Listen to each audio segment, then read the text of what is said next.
Well, I'm sure Sheila Kittinger would have approved. The Food Connections Festival, which is taking place in Bristol this week, has organised a celebration of breastfeeding, which is being held this morning. Eva Fernandes is behind it, and earlier I asked her why organise a breastfeeding event at a food festival. Well, the organiser, Lorna Natman, came to me a few months ago and suggested it. At first I was, well, really, how is that related? But actually it really is, because breast milk is a food. So to celebrate breast milk by doing this event seemed perfectly logical when we looked into it. So what will be on offer? The event starts at 10 o'clock and there's talks from a breastfeeding counsellor. First one is about how to prepare to be a breastfeeding mother. So it's aimed at both mother and father, but to look at what we can do to support them to make sure that the breastfeeding experience is an enjoyable one and a stress-free one. Bristol City Council will be there talking about their breastfeeding support that they offer, and all the main breastfeeding charities in the UK will be there as well. What do women most often say they struggle with? I'm not a breastfeeding counsellor, but I think soreness is quite a common thing to start off with when baby's first starting to feed. Engorgement, I think, is another common issue when your milk comes in.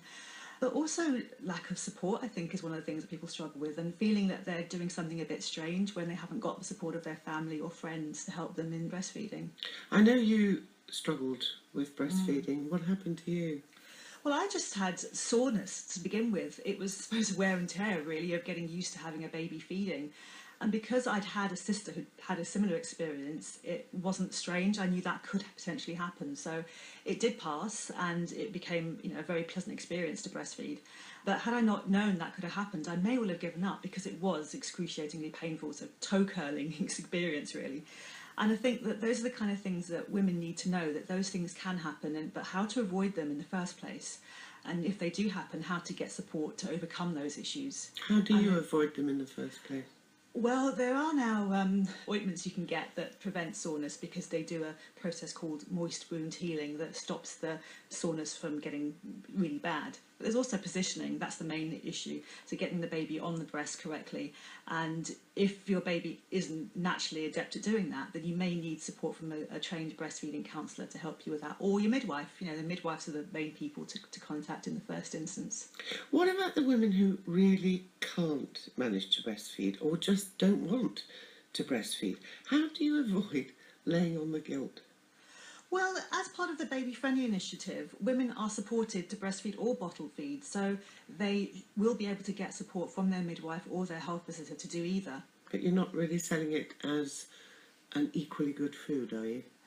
To be honest, no. I suppose there are things in breast milk that we know are fantastic for the baby, but there's also things in the breast milk we don't even know about yet that we're still discovering. For example, stem cells that are in breast milk that you just won't get in formula, unfortunately. So those are the kind of things that are going to give your baby a really good start in life. I think science is just beginning to discover all of the amazing properties of breast milk. And one of the things that we have today at the event is a 7 by 9 foot mural, which is by a local mum here, Claire Tchaikovsky, and she's written all of the amazing things that we know about breast milk that we've been looking for. And I suppose for me, what that brought up was the fact that these are just things that we know to look for, but what about the things that we haven't yet thought about looking for that are in breast milk? So, stem cells are now being used with Alzheimer's treatment, and that's the sort of stem cells that you do find in breast milk. Now, Bristol was awarded UNICEF's Baby Friendly City Award in 2010. Why? I think it's because Bristol City Council workers just got together and said this is something we need to look at, because they've got such a good reputation for supporting mums with breastfeeding. So it made sense to do that. So both the hospitals here have got baby-friendly status.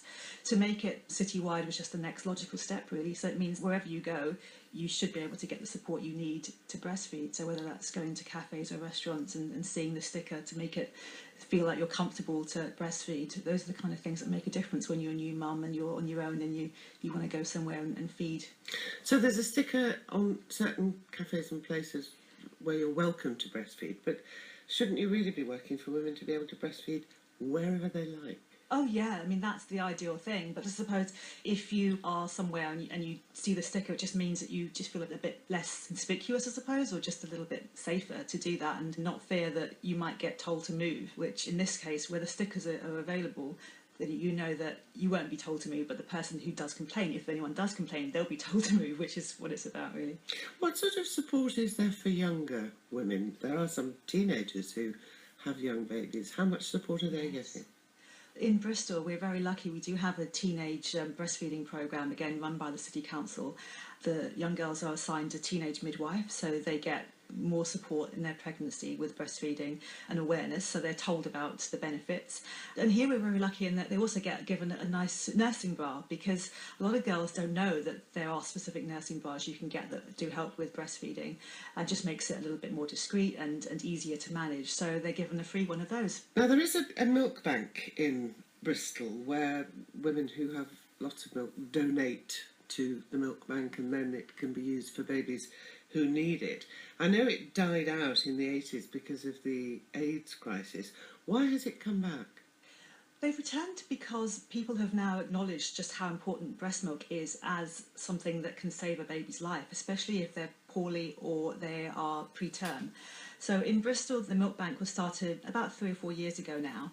It was as a result of the consultants realising that they had to make a difference in their neonatal intensive care units, and breast milk was something that was going to make that difference.